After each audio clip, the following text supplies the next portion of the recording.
Hi, my name is Melissa van Dijk, and in this video I'm going to show you the ordinary skincare routine for dry acne-prone skin. And I want to share with you example routines that you can recreate and follow at home, so that can hopefully help you to improve your dry skin and reduce your acne. Now, if you're already familiar with my setup of such videos, you know that I have prepared for you the example routines in a PowerPoint. And so if you want to immediately head into the example routines, you will find the timestamps below. However, if you're being completely new to this kind of video, I want to briefly go over the entire PowerPoint so that you know how you can read through it, what to expect, so that it isn't as overwhelming. And so you can see the PowerPoint right here, starting off with how you can do a patch test, then leading into the example morning as well as evening skincare routine, and then below we have the additional information such as what is important to remember when layering your skincare products. Next up we have sunscreen information, and then lastly on the bottom you will find the skincare product descriptions where you can see the individual products that I have picked in the example routines with a little description next to it so that you understand the purpose of the individual products when using them at home. Now you can download the entire PowerPoint as always in the description box down below and use it as a guide. Now, as I already mentioned, we are going to get started with how you can do a patch test, which is a great starting point. You probably do not want to use it or do this with every single skincare product that you have at home, but you primarily want to use it when using skincare treatments for specific skin concerns for the first time, because then you're going to use a bit of the product on your upper forearm and then leave it on the skin for 24 hours to see if sensitivity occurs or not. If nothing happens at all, you can continue using it and include it in your routine and use it on larger areas such as your face and neck. If sensitivity occurs, it is recommended to discontinue using the product. And so based on that, you can follow the steps right here. This is how you're going to do a patch test, but the patch test is going to change a slightly bit if you should do the patch test with a salicylic acid product, because then you would still follow the steps above, but instead of just doing it once, you would repeat it for 3 days. And so if you want to see how you can do a patch test plus how you can do a patch test when using a salicylic acid product, I have a video for you in the top right corner. So once you're done with patch testing, everything went well, you can use the products without any concerns, then you can come up with an example routine and start using them on the skin. And so this is now where we are heading into the morning example skincare routine, which you can see right here. So this is a routine that you can follow daily in the morning, and it should help you to add long-lasting hydration to the skin, rebuilding the skin barrier and protecting the skin against pollution and UV rays. You can see the products that I've picked. They are already in the correct order of application, and below you have the overall general guide so that you know how you can use the individual products. So we are starting off with the first step, which is washing your face with your cleanser, face wash, or just purely water.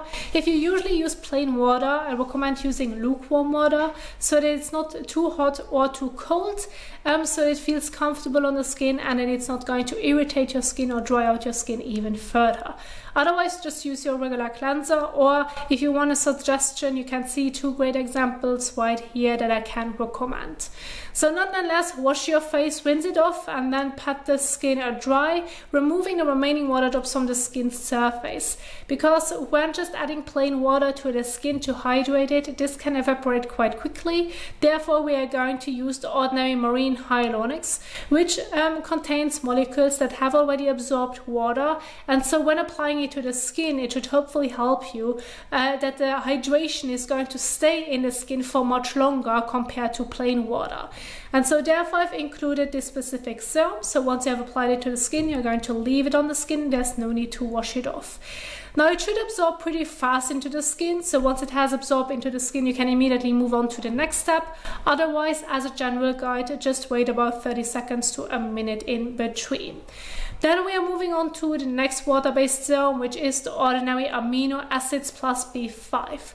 Now this serum is essential in the morning skincare routine if you have a drier skin type, because this basically means that first of all, your skin isn't able to hold on to water on its own, and it does not produce enough oil to seal it to keep it inside.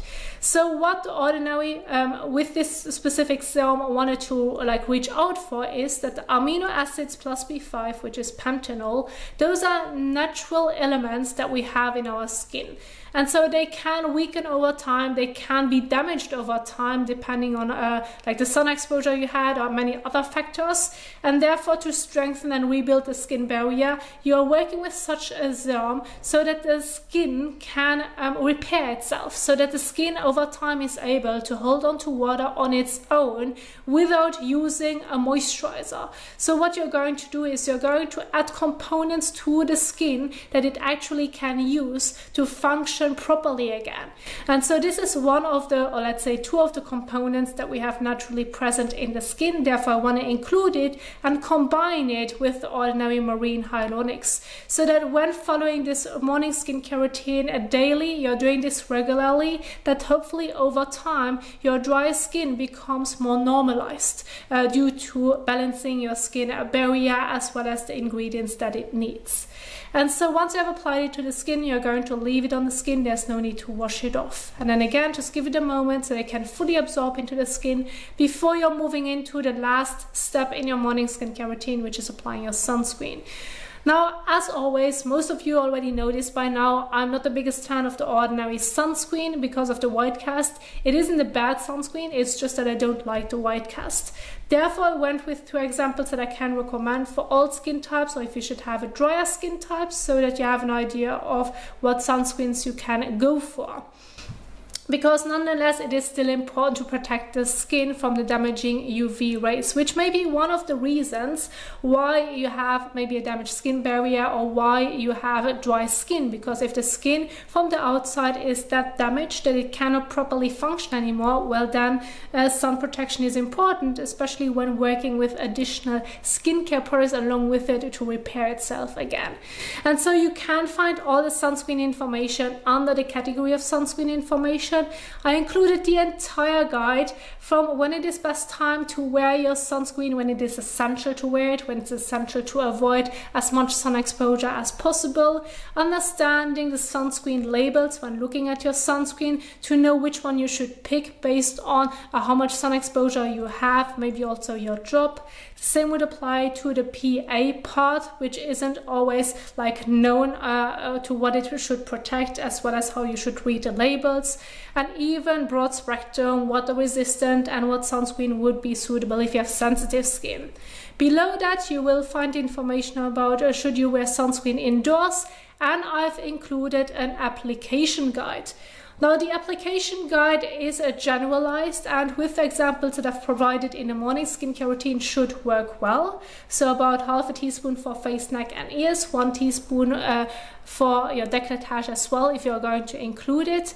Of course, this can be slightly adjusted if it should feel a bit uncomfortable, or you may have changed your sunscreen to what I've mentioned in my example routines. It's completely fine, just nonetheless, please make sure to use enough to properly protect the skin.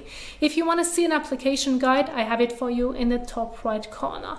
And then this would include the entire morning skincare routine. So we have the cleansing step, 2 serums, and then lastly your sunscreen. When it comes to the evening skincare routine, I want to immediately head into the next slide of the sunscreen information guide, where you can see how you can properly remove your sunscreen in the evening. You can see the general guide right here.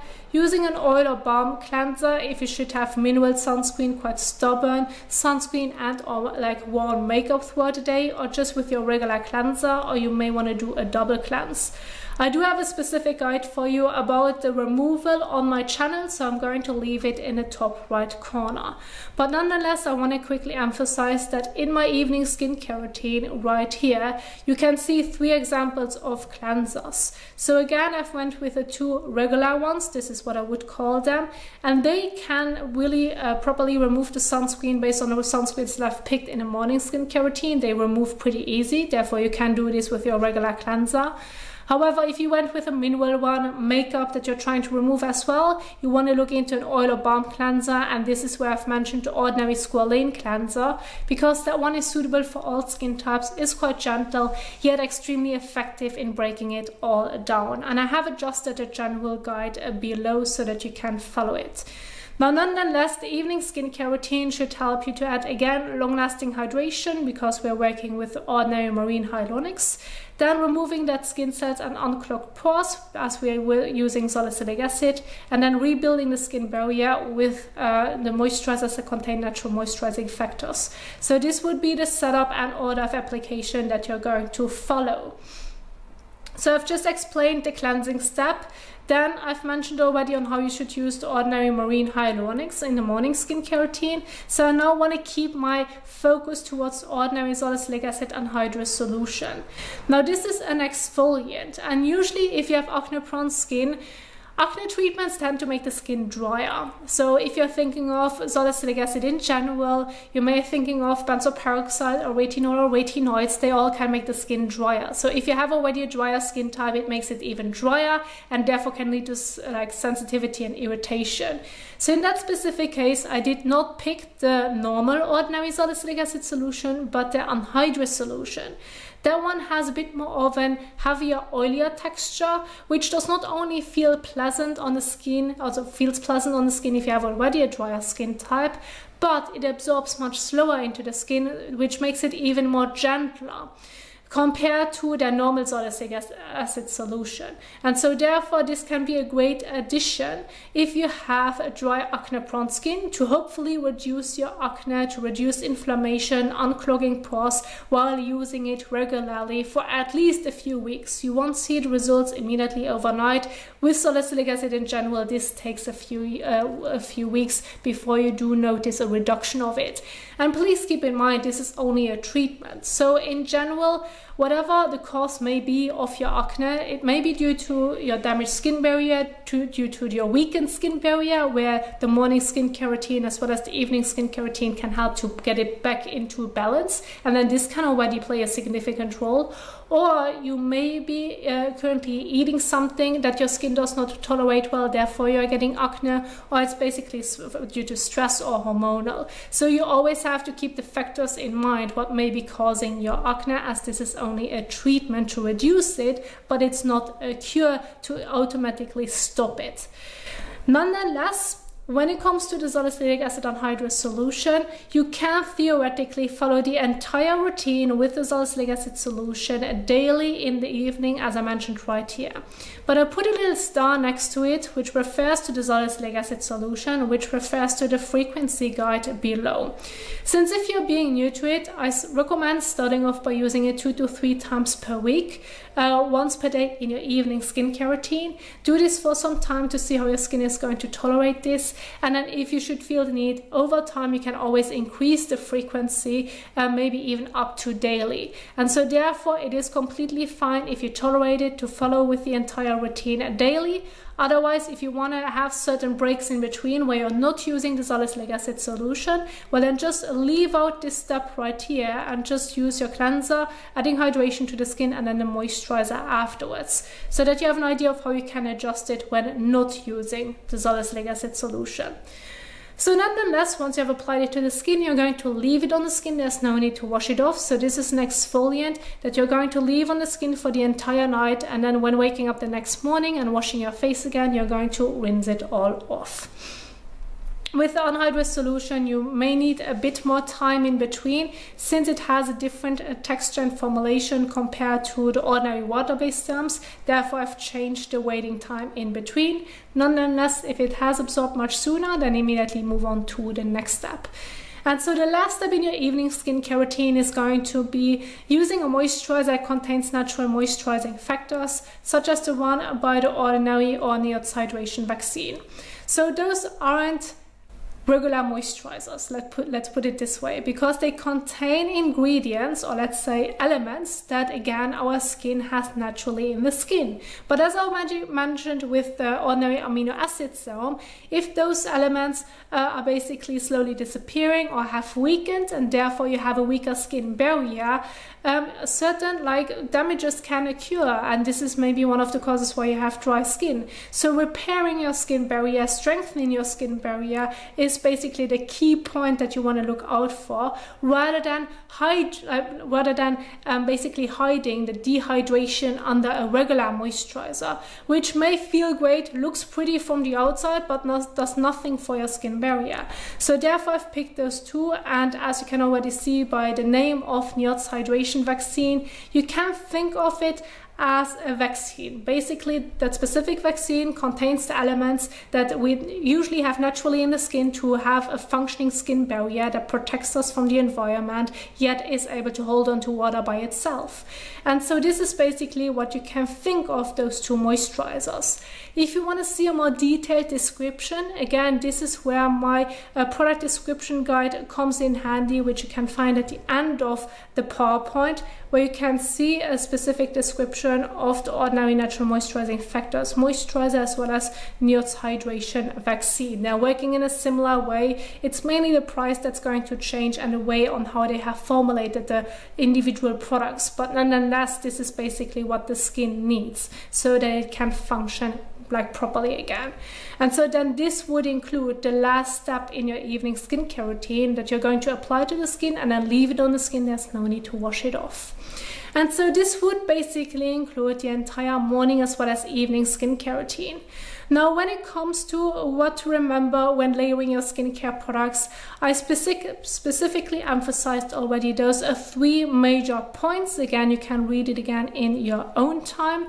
However, what's more important is if you are like trying to adjust your skincare routine maybe in the future, or you want to add certain ordinary products in your skincare routines for whatever reason, here you have the order of application when working with ordinary products, as they have different formulations. So they recommend working with the water-based serums at first, moving on to the anhydrous solutions, then oils, then moisturizer, then suspension, and lastly the sunscreen. Now, little tip from my side, since the anhydrous solutions and oils feel quite similar based on when applying it to the skin, they have an oilier texture. I recommend just working with one of them, as if you would use both together in the same routine, this can feel quite oily and greasy on the skin. Nonetheless, this would be the order of application. But it does not include all the conflicts. So you still have to keep the conflicts in mind when working with the ordinary products. So if you want to see a beginner's guide video on that, I have it for you in the top right corner. Because with the products that I've mentioned in my example morning and evening skincare routines, those do not conflict with anything. They can work brilliantly together without any concerns and layer without any concerns. And so, again, the order of application, specifically when adding additional products to your routine, you have to keep an eye on skincare pilling, which you can see a specific guide on this right here, which with example routines that I've provided, you shouldn't really come across it based on the formulation and how you would apply them. Nonetheless, if you should come across them, you have a specific guide right here. Basically, skincare pilling refers to if you're going to apply a product that wasn't able to fully absorb into the skin, you probably have used too much of it, or you applied it on wet skin, or you did not wait it long enough in between, then you're going to rub off the skincare product that you just have applied. So it's not your actual skin cells, this is what people often confuse, but it's the skincare product that rubs off, and then you can start all over again. So you have right here the tips on how you can avoid it. Some of them I did already mention, but again, you can see it again in your own time. Below that, you will find the difference between a skin peeling and a skincare pilling, which is something people often confuse. So skincare pilling refers to skincare products that are rubbing off the skin, whereas skin peeling is a cause that can be happening due to sunburn, dry skin, certain treatments like retinol or retinoids, exfoliating acids, or for example benzoyl peroxide, because then it's your actual skin that's going to flake off. So basically the dead skin cells are coming off the skin. And it can even be caused due to certain skin conditions, which I've listed right here just briefly, so that you primarily understand the difference between them, and then based on that you would work with them in a different way. You would treat them in a different way, because on one hand you have certain skin conditions, on the other hand it's just your random skincare product that you have applied. And so then again, below that you will find the sunscreen information, which I have already covered, but again, you can read it in your own time and go over the individual slides. And lastly, as already mentioned, you have the skincare product descriptions. And this would wrap up the entire example routines plus the additional information that I want to share with you. Now, I do hope that you enjoyed this video, that you find it helpful, and I can hopefully help you to improve your dry skin and reduce your acne with the example routine that I've provided. And if you enjoyed this video, if you want to support my work as I'm an independent YouTuber, well, you can go ahead and do so by clicking on the super thanks button below this video, or check out the description box. There you will find a PayPal link to leave a tip. I would highly appreciate it. Otherwise, you can go ahead and do it the free way by just giving it a massive thumbs up, as well as share this video with your friends and family members so that they can learn more about skincare and have a visual guide in mind. So if you now want to learn more about individual application videos, I'm going to leave some of them at the end of this video so that you can keep on watching. Thank you so much for watching, and I will see you soon in the next one. Happy skincaring. Bye.